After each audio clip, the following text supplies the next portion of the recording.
ഈശോ മിശിഹായ്ക്ക് സ്തുതിയായിരിക്കട്ടെ. ഭൂതോച്ചാടന അനുഭവ പാഠങ്ങളുടെ 63-ാമത്തെ സെഷനിലേക്ക് ഈശോയുടെ നാമത്തിൽ ഹൃദ്യമായ സ്വാഗതം. Hallelujah, hallelujah, hallelujah.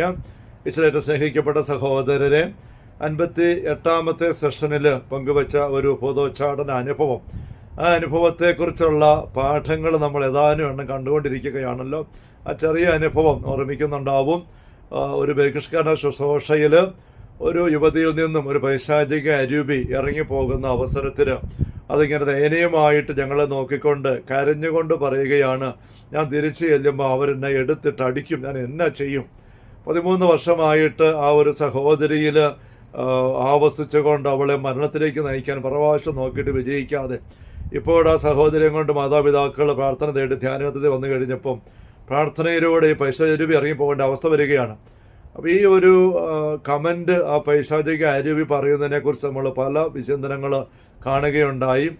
പിശാചുക്കൾക്കിടയിൽ പല വർഗ്ഗങ്ങളുണ്ടായി എന്നുള്ളതും അവർക്കിടയിൽ ഇങ്ങനെ ആധിപത്യവും അധികാരപ്രമത്തതയും പീഡിപ്പിക്കലും നിരന്തരമാണ് എന്നുള്ളതും പല വർഗ്ഗങ്ങൾ പിശാചുക്കൾക്കിടയിൽ ഉള്ളത് കൊണ്ട് നമ്മുടെ ആത്മീയ ശുശ്രൂഷയിൽ നമ്മൾ അഭിമുഖീകരിക്കുന്ന പൈശാചിക സാന്നിധ്യം ഏത് ഗണത്തിൽപ്പെട്ടതാണ്, കൂടിയതാണോ കുറഞ്ഞതാണോ, അതനുസരിച്ചാണ് നമ്മുടെ പോരാട്ടത്തിൻ്റെ രൂക്ഷത നിർണ്ണയിക്കപ്പെടുന്നത് എന്നൊക്കെ നമ്മൾ കാണുകയുണ്ടായി. മാർക്കോസിന്റെ സുവിശേഷം 9-ാമത്തെ അധ്യായത്തിൽ ഒരു പയ്യനെയും കൊണ്ട് അപ്പൻ വരുമ്പോൾ ആ പയ്യനിലെ പിശാചിനെ ഇറക്കി വിടാനായിട്ട് 9 അപ്പസ്തലന്മാർ നോക്കിയിട്ടും സാധിച്ചില്ല എന്ന് നമ്മൾ കണ്ടതാണ്. അതിന് കാരണം ഈശോ പറയുകയാണെങ്കിൽ പ്രാർത്ഥന കൊണ്ട് മാത്രമേ ഇത് പുറത്തു പോവുകയുള്ളൂ. പ്രാർത്ഥന കൊണ്ടെന്ന് പറയുമ്പോൾ അപ്പസ്തലന്മാർ നേരത്തെ ഉള്ള അവസരങ്ങളിൽ ഇങ്ങനെ ഈശോ നിയോഗിച്ച് അയച്ച് അവർ പോയി പിശാചുക്കളെ ബഹിഷ്കരിക്കുന്ന അനേക സംഭവങ്ങളുണ്ട്. മർക്കോസ് 6, 12, 13 നമ്മൾ കണ്ടതാണ്. അവിടെയൊന്നും പ്രത്യേക പ്രാർത്ഥന ഉപവാസം ആവശ്യമാണെന്ന് ഈശോ പറഞ്ഞിട്ടില്ല. അവർക്ക് തോന്നിയിട്ടുമില്ല, അവർക്ക് ഞെരുക്കം വന്നുമില്ല.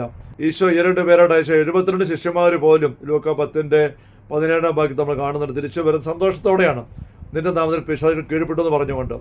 അപ്പോൾ ഇവിടെ എന്തുകൊണ്ടാണ് ഈ ഒരു പയ്യനിലെ പിശാചിനെ ഇറക്കി വിടാനായിട്ട് അപ്പസ്തലന്മാർ നോക്കിയിട്ട് നടക്കാതെ പോയത്? അവിടെ ഈശോ ഇങ്ങനെ പറയുന്ന പ്രാർത്ഥന കൊണ്ട് മാത്രമേ ഈ വർഗം പുറത്തു പോവുകയുള്ളൂ. അതിൻ്റെ അർത്ഥം ഈ വർഗമെന്ന് പറയുന്നത് പിശാചുക്കൾക്കിടയിൽ പല വർഗമുണ്ട്. അന്നവർ ഇറക്കിവിടാൻ നോക്കിയ ആ പയ്യനിലെ പിശാച് കൂടിയ വർഗത്തിൽപ്പെട്ടതാണ്. അപ്പോൾ നമ്മളത് വെച്ചുകൊണ്ട് വീണ്ടും നമ്മൾ കാണുകയുണ്ട് കഴിഞ്ഞ സെഷനുകളിൽ ദൈവം ഒരിക്കലും പൈശാചക്തികളെ നേരിട്ട് കീഴ്പ്പെടുത്തുന്നില്ല. മറിച്ച് ഞാനെന്ന വ്യക്തി നമ്മൾ ഓരോരുത്തരും നമ്മിലേക്ക് നിറച്ചെടുക്കുന്ന പരിശുദ്ധാത്മ ശക്തിക്ക് മുൻപിലാണ് നമുക്കെതിരെ തിന്മ ശക്തികൾ തോൽക്കേണ്ടത്, കീഴ്പ്പെടുത്തപ്പെടേണ്ടത്. ഇതൊരു വലിയ ആത്മീയ പാഠമായിട്ട് നമ്മൾ കാണുകയായിരുന്നു. ഇത് വളരെ പ്രായോഗിക പ്രസക്തിയുള്ള ഒന്നാണ്. കാരണം അനേകർ പ്രാർത്ഥിക്കാൻ ആരംഭിച്ചിട്ട് എളുപ്പത്തിലൊന്നും തിന്മയുടെ കെട്ട് അഴിയുന്നില്ല എന്നുള്ളൊരു കലക്കത്തിൽ നിരാശയിലേക്ക് പോകാനിട വരുന്നുണ്ട്. ഈ ഒരു പാഠത്തിൻ്റെ ഒരു ഉദാഹരണം ഞാൻ പറയാൻ ആഗ്രഹിക്കുകയാണ്.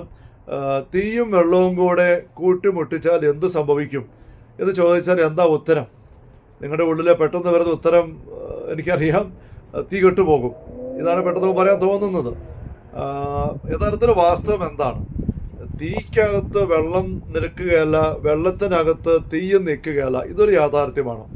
എന്നാൽ പ്രത്യേക സാഹചര്യത്തിൽ തീയും വെള്ളവും കൂടെ ഇങ്ങനെ പരസ്പരം മുട്ടിക്കുന്ന അവസ്ഥ വന്നാൽ അവിടെ ഏത് വിജയിക്കും എന്നുള്ളത് ആശ്രയിച്ചിരിക്കുന്നത് ആ പ്രത്യേക സാഹചര്യത്തിൽ കോണ്ടസ്റ്റിൽ തീയാണോ ശക്തം, അത് വെള്ളമാണോ ശക്തം എന്നതിനെ ആശ്രയിച്ചല്ലേ. സുനാമി തിരമാല പോലെ കെട്ടിടങ്ങൾക്ക് മുകളിലൂടെ വെള്ളം ഇങ്ങനെ അടിച്ച് കയറി വരുന്നിടത്ത് എന്തുമാത്രം തീ കത്തി നിൽക്കുകയാണെങ്കിൽ കെട്ടുപോവുകയുള്ളൂ. അതേസമയം വലിയ എന്നതാ കാട്ടുതീ പോലെ വനങ്ങൾ കത്തി ഇങ്ങനെ തീ കത്തി പടർന്ന് കയറി വരുന്നിടത്ത് എത്ര ഫയർഫോഴ്സുകാർ വന്ന് വെള്ളം പമ്പ് ചെയ്ത് കൊടുത്താലും ആ വെള്ളം ഒരു തുള്ളി പോലും നിലത്ത് വീഴിയല്ല, അത് മുഴുവൻ ആവിയായിട്ട് പോകും. അപ്പം തീ ശക്തമാണെങ്കിൽ വെള്ളം തീർന്നു പോകും, വെള്ളം ശക്തമാണ് തീ തീർന്നു പോകും. നമ്മുടെ ജീവിതത്തിൽ പരിശുദ്ധാത്മ ശക്തിയും പൈശാചികയും കൂടെ കേട്ടുമുട്ടുമ്പോൾ എന്ത് സംഭവിക്കും ചോദിച്ചാൽ പരിശുദ്ധാത്മ ശക്തിയുടെ മുന്നിൽ പൈശാചിക തോറ്റുപോകും എന്ന് പറയുമ്പോൾ പെട്ടെന്ന് നമുക്ക് തോന്നുക. പക്ഷേ യഥാർത്ഥത്തിൽ ഞാനെന്ന വ്യക്തിയിൽ ഞാൻ വിശുദ്ധമായ ജീവിതം നയിച്ചുകൊണ്ട് ജീവിതത്തെ ഒരുക്കി പ്രാർത്ഥന വഴി സമയമെടുത്തുള്ള പ്രാർത്ഥന വഴിയിലേക്ക് ദൈവശക്തി നിറച്ചെടുക്കുന്ന എന്തുമാത്രം ഉണ്ടോ, അങ്ങനെ എന്നിൽ നിറയുന്ന പരിശുദ്ധാത്മ ശക്തിയേക്കാൾ കുറവാണ് എനിക്കെതിരെയുള്ള പൈശാചിക അരൂപിയുടെ ശക്തി എങ്കിൽ ആ പോരാട്ടത്തിൽ എൻ്റെ ജീവിതത്തിൻ്റെ ആ ഒരു പ്രത്യേക സാഹചര്യത്തിൽ പരിശുദ്ധാത്മ ശക്തി തിന്മയ്ക്ക് കീഴ്പ്പെടുത്തും. അതേസമയം നമ്മൾ മർക്കോസ് 9 കണ്ടതുപോലെ ആ 9 അപ്പസ്തോലന്മാരിലൊന്ന് ഒരുമിച്ച് നിന്നിട്ട് പോലും അവരിലുണ്ടായിരുന്ന പരിശുദ്ധാത്മ ശക്തി ഒരുമിച്ച് വെച്ചിട്ട് പോലും ഉണ്ടായിരുന്ന ശക്തിയേക്കാൾ കൂടിയതായിരുന്നു ആ ഒരു പയ്യനിലെ പിശാചിൻ്റെ ശക്തി. അവർക്കൊരു കീഴ്പ്പെടുത്താൻ പറ്റിയില്ല. ഇത് വലിയ പാഠമാണ്. അപ്പസ്തോലന്മാർ 9 പേരെന്ന് പറയുമ്പോൾ 9 മെത്രാന്മാരുടെ സ്ഥാനമാണ്. അതുപോലെ ഈശ്വര കൂടെ നടക്കുന്ന കാലഘട്ടമാണ്. ഈശോ തന്നെ അവരെ അധികാരപ്പെടുത്തി നിയോഗിച്ചിരിക്കുന്നതാണ്. എന്നിട്ട് പോലും അവർ ഒരുമിച്ച് നോക്കിയിട്ടും ആ ഒരു പയ്യനിലെ തിന്മയെ തോൽപ്പിക്കാൻ പറ്റിയില്ല. മറ്റതൊരു പയ്യനാണ്. ഇവർ 9 അപ്പസ്തോലന്മാരാണ്, മെത്രാന്മാരാണ്. മറ്റൊരു പയ്യൻ മാത്രമാണ്.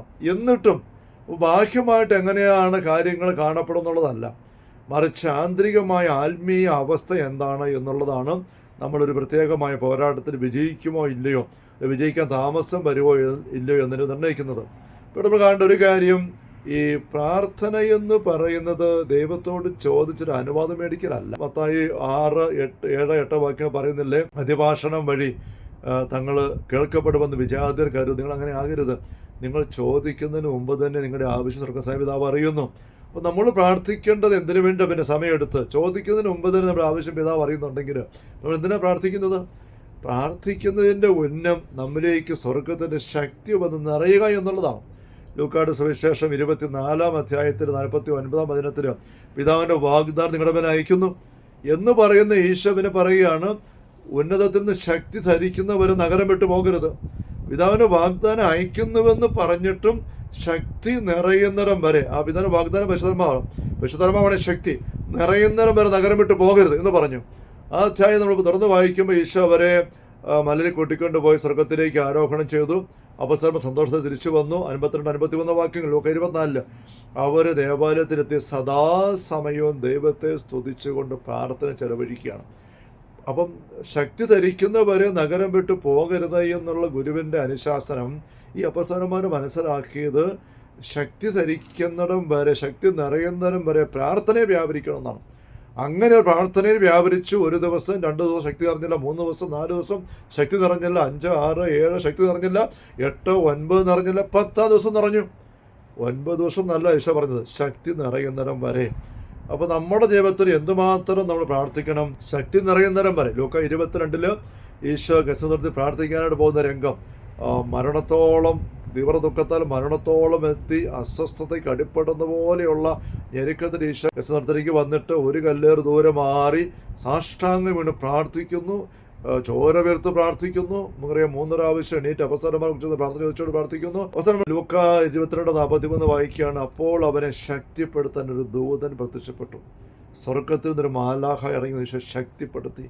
പ്രാർത്ഥന വഴി ശക്തി നിറച്ചെടുക്കുന്ന ഈശോ, ആ ശക്തിയുടെ നിറവിലാണ് ഈശോ പിന്നീട് എണീറ്റ് വന്നിട്ട് യോഹന്നാൻ 18 നമ്മൾ കാണുന്നുണ്ടല്ലോ, യൂദാസും മറ്റും പടയാളെ കൂട്ടിക്കൊണ്ട് വരുമ്പം നിങ്ങൾ ആരെ അന്വേഷിക്കുന്നു? നസ്രാനായ ഈശോയെ, അത് ഞാനാണ്. ഇത് പറയുമ്പോൾ അവർ പിന്നോക്കം മറിഞ്ഞ് നിലത്ത് വീഴുകയാണ്. ഈശോ ശക്തി നിറഞ്ഞു വരികയാണ്. അപ്പോൾ പൈശാചികൾ തോൽപ്പിക്കാനുള്ള മാർഗം പ്രാർത്ഥന വഴി ശക്തി നിറയ്ക്കുക എന്നുള്ളതാണ്. ആ പ്രാർത്ഥന വഴി ശക്തി എന്തുമാത്രം നിറയ്ക്കണം? നമുക്കെതിരെയുള്ള പൈശാചിക അരിവിൽ എന്തുമാത്രം പവർഫുള്ളാണ്, ഏത് വർഗത്തിൽപ്പെട്ടതാണോ അതനുസരിച്ച് നമ്മൾ പ്രാർത്ഥനയെ വ്യാപരിച്ചുകൊണ്ട് നമ്മുടെ യുദ്ധ ശക്തി എടുക്കേണ്ടതായിട്ടുണ്ട്. ഇത് ആത്മപോരാട്ടത്തിന് വലിയൊരു രഹസ്യമാണ്. ഉപദോച്ചാടനത്തിൻ്റെ ഒരു ചെറിയ അനുഭവം സ്നേഹമുള്ളവർ നമ്മൾ 4-5 സെഷനിലൂടെ അതിൻ്റെ പാഠങ്ങളൊന്നായിട്ട് കാണുകയായിരുന്നു. ഈ പാഠം നമ്മുടെ ജീവിതത്തിൻ്റെ ഭാഗമായിട്ട് മാറട്ടെ. Hallelujah, hallelujah. കർത്താവേ യേശു മിശിഹായുടെ സമൃദ്ധമായ കൃപയും അനുഗ്രഹങ്ങളും പിതാവായ ദൈവത്തിൻ്റെ അവർണ്ണനീയമായ സ്നേഹവും പരിശുദ്ധാത്മാവായ ദൈവത്തിൻ്റെ നിരന്തരമായ സാന്നിധ്യ സഹവാസവും നാം എല്ലാവരുടെയും കൂടെ ഉണ്ടായിരിക്കട്ടെ, ഇപ്പോഴും എപ്പോഴും എന്നേക്കും. ആമേൻ. Ave Maria, Ave Maria, Ave Maria.